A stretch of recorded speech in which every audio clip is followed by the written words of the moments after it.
it was very casual. We were just kind of walking off the field, and he was like, "So what you gonna do?" I said, "I'm gonna come back next year." He was like, "Oh, okay, yeah, I'm excited. Let's go to Atlanta." And I was like, "Yes, sir. Let's make it happen."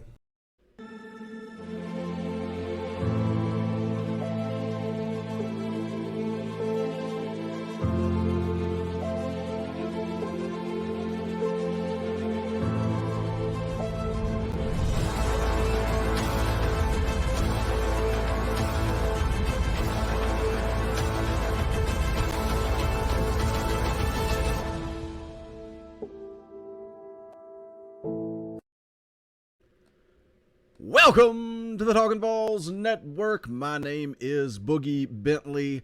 The college football national championship has come and gone, and now we are seeing Alabama and Georgia players flood the transfer portal. And go back to what I said yesterday, what Jason Swain said on his morning show on Monday, talked about Tennessee having back channel communications with defensive players that are going to be entering the portal. Could that be some of these players coming out of Alabama and Georgia? Very interesting statements from him made just this morning. Maybe I read too much into it, but he says it with a smile and a grin, talking about Tennessee adding some SEC level talent on defense. So we'll go through the names, we'll take a look at it and speculate just a little bit. But as always, do me a favor, go ahead and smash that like button just below the video. Just press that little thumbs up.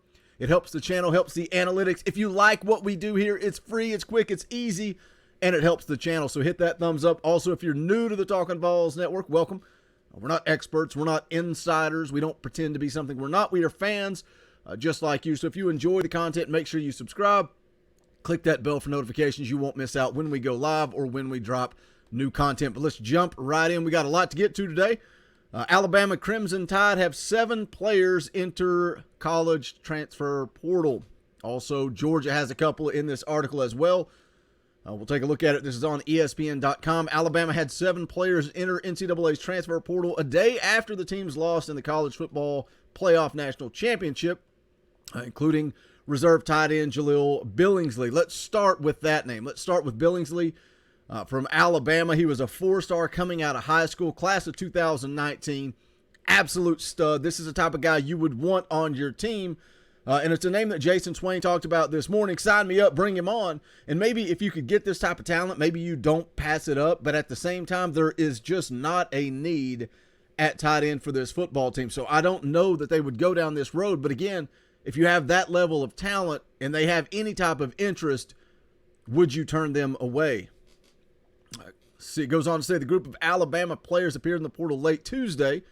Billingsley, a junior from Chicago, had 35 receptions for 543 yards and 6 touchdowns the past 2 seasons. He was a preseason All-SEC selection, but played behind Cameron Latou at the end of the season after recording a total of 9 receptions, 152 yards, and a touchdown in wins over Southern Miss and Florida. Billingsley had 7 receptions the rest of the season. So again, what do you guys think? Do you pass up on a guy like Billingsley if you don't have a need there, or do you waste a spot on that type of a talent?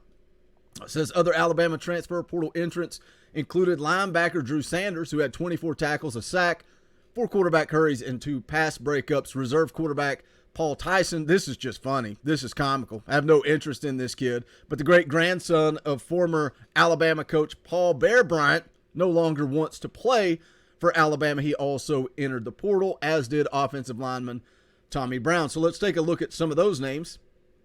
The first one that I would have some interest in is at the linebacker position. Let me go ahead and get it up on the screen here. And that's Drew Sanders, 6'5", 244-pound linebacker out of Texas. When you look at it, he was a 5-star recruit in the class of 2020.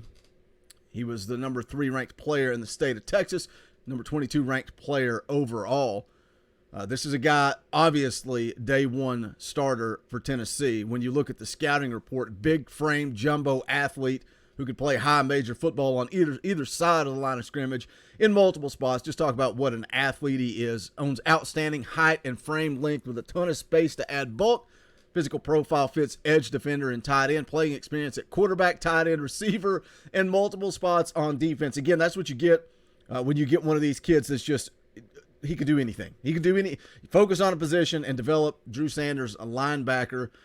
Again, he's come into that frame at 6'5", 244 pounds.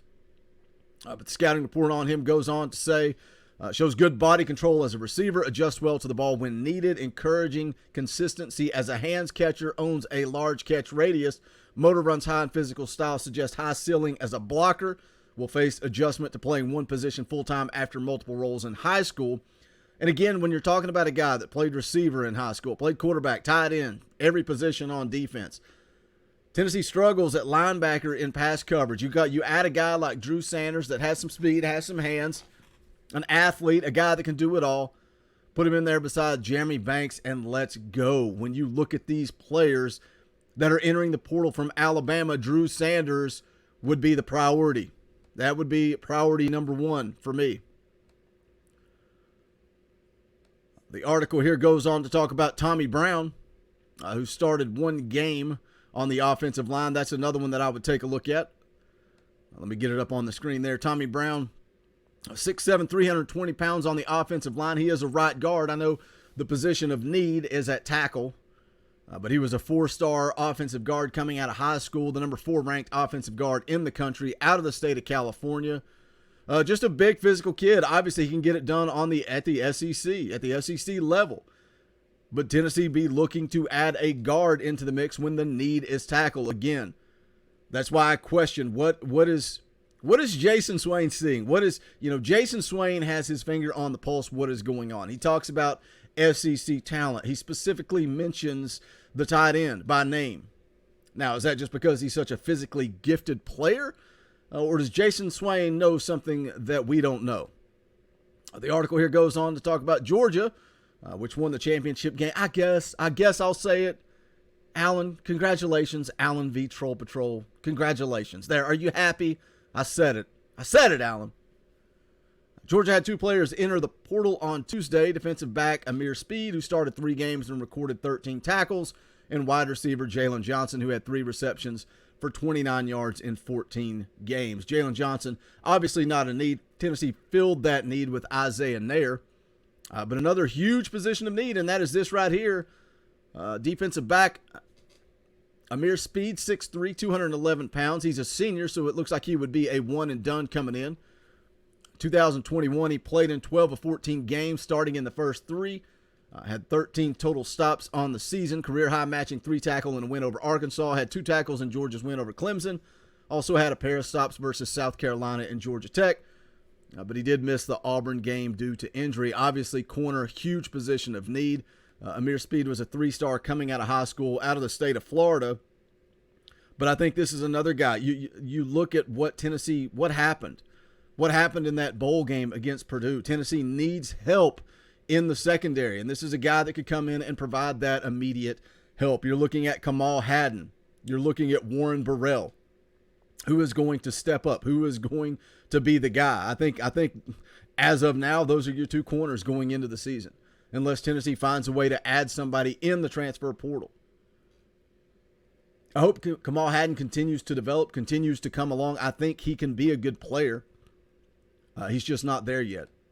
But we saw what happened when Haddon had to come out of the game, when Rucker entered the game. Absolute disaster. Tennessee needs to look to add somebody. And I saw a comment on VAWLS that was kind of funny. Somebody else's fat is our filet. And that's the perfect description for these players. Are they being processed out? Are they looking for playing time entering the transfer portal? Their fat is our filet. We can turn this into improving our team. They may not be all SEC. They may not be all American, but you have to improve your roster, your positions of need, and these guys can do just that. Look at Turnage. Turnage is a guy that I think we are going to truly see what he can do next season. I think he is going to step in right behind Theo Jackson at that star position and make an immediate impact.